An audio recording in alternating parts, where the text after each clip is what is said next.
pada video kali ini kita akan membahas soal modus terbesar. Nah, definisi modus sendiri itu kan, kalau dari soal itu adalah data yang paling banyak muncul dalam suatu kumpulan data. Berarti kalau misalkan ada kumpulan data gitu, kayak di contoh ini 1, 3, 2, 4, 1, 4, modus itu adalah data yang kemunculannya paling banyak. Di situ ada 1 sama 4 yang kemunculannya 2, tapi kita disuruh mencari modus yang terbesar. Di antara 1 sama 4, walaupun kemunculannya sama-sama 2 kali, tapi 4 itu lebih besar daripada 1, makanya di sini jawabannya 4. Nah, kalau idenya dari soal ini, kita bisa baca deskripsi soalnya. Kalau inputnya itu cuman bilangan antara 1 sampai 1000. Habis itu, daripada kita membuat array, terus kita input ini ke dalam array-nya, array pertama itu 1, array kedua itu 3, array ketiga itu 2, dan seterusnya. Lebih baik kita sediain array 1 sampai 1000. Untuk apa? Untuk menyimpan kemunculan dari bilangan tersebut. Kayak misalkan array 1 berarti untuk menyimpan kemunculan dari bilangan pertama. Array ke 500 berarti menyimpan berapa kali angka 500 itu muncul dalam data-data tersebut. Nah, sebagai contoh nih, di sini kan kita punya 6 data, yaitu 1, 3, 2, 4, 1, 4.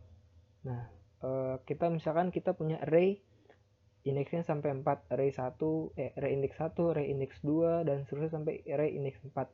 Yang awalnya mereka semua nilainya 0, karena berarti belum ada kemunculan apapun. Nah, ketika kita baca 1, berarti kita lakukan penambahan atau plus-plus terhadap array indeks ke 1 yang tadinya 0 jadi 1. Artinya apa? Array indeks 1 itu nilainya 1, berarti 1 itu muncul 1 kali dalam data tersebut. Nah, terus kita baca lagi 3, berarti array ketiga plus-plus. Sekarang dari 0 jadi 1. Array kedua juga begitu, array keempat begitu. Nah, pas kita baca lagi 1, berarti kan kita lakukan plus-plus lagi terhadap array 1 yang tadinya nilainya udah 1 nih, karena di sini kita udah plus-plus 1 kali.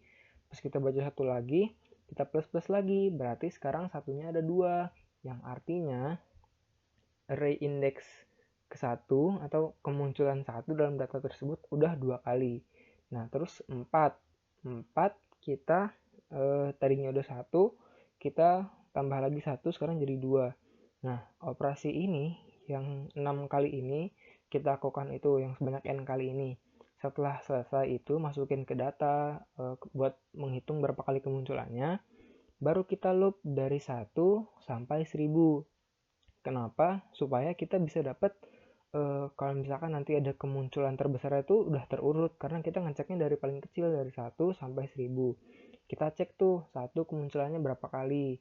Sebelumnya kita simpen dulu nilai maksimum 0 gitu misalkan kan. Kalau misalkan di sini 1, di sini kan 1 tadi nilainya 2, berarti 2 lebih besar daripada 0.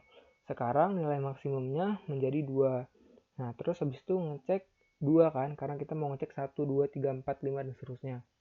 Pas ngecek 2, ternyata kemunculan 2 cuma 1. 1 kan nggak lebih besar daripada 2, jumlah kemunculannya sih 1. Berarti nggak usah, maksimumnya tetap 2, dan itu dimiliki oleh 1. Habis itu kita cek 3 juga sama cuma 1 kali.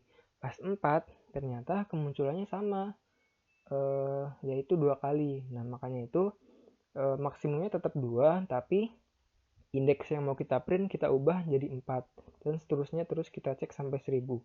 Tapi karena dari contoh inputan ini cuma sampai 4, dijamin 4 paling besar, karena dari 5, 6, 7, 8 sampai 1000 mereka nilainya akan 0 karena nggak pernah muncul dalam input data begini. Nah, terus gimana cara ngodingnya? Nah, contohnya begini. Misalkan berarti kan kita scan n dulu. Habis itu kita loop sebanyak n untuk memasukkan bilangan-bilangan yang tadi muncul kan. Misalkan kita punya variabel data, kita scan data, dan data. Nah, terus apa yang kita lakukan tadi kan? Kalau kita masukin 1, berarti kan kita menambahkan array indeks ke 1 ditambah 1 gitu, plus kan. Ntar di sini masukin 1 lagi, array indeks 1 plus lagi. Berarti array atau di sini saya pakai A, berarti A data plus plus. Nah, kalau misalkan kita baca 1, berarti array 1 plus plus. Kita baca 1 lagi, array 1 plus plus lagi, dan seterusnya sampai n buah data dimasukkan gitu. Nah, habis itu baru deh kita cek dari 1 sampai dengan 1000. I lebih kecil sama dengan 1000. I plus plus. Nah, apa yang mau kita cek? Sebelumnya kita harus udah siapin variabel maksimumnya sama dengan 0.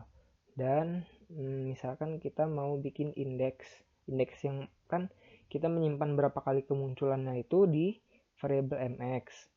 Sedangkan untuk kemunculan terbanyak ini dimiliki oleh siapa, kita simpan di variabel idx atau indeks ini. Nah, awalnya kita setel aja dulunya 0. Nah, sekarang kalau misalkan kemunculan suatu data atau AI, karena kita mau loop datanya itu dari 1 sampai 1000, jadi datanya itu di I ya. Kalau misalkan kemunculan suatu data I itu lebih besar, kalau pakai if A I itu lebih besar atau sama dengan MX, kemunculannya lebih banyak atau sama dengan kemunculan terbanyak sebelumnya, maka MX-nya kita bisa buat sama dengan AI untuk mengupdate nilai terbesarnya sekarang. Kayak misalkan tadi kemunculannya 3 cuma 1, pas kemunculan 4 2 kali. Berarti MX-nya tadinya 1 jadi 2. Nah, terus siapa yang punya kemunculan 2 kali ini? Kita simpan di IDX, yaitu data ke I. Nah, setelah ini program otomatis akan ngecek semua kan dari 1 sampai 1000. Setelah itu ya sudah, kita tinggal print aja kan. Yang diminta apa nih? Cuman datanya doang. Ya udah, berarti kita tinggal print %d, data. Jangan lupa \n. Oke, selesai begitu.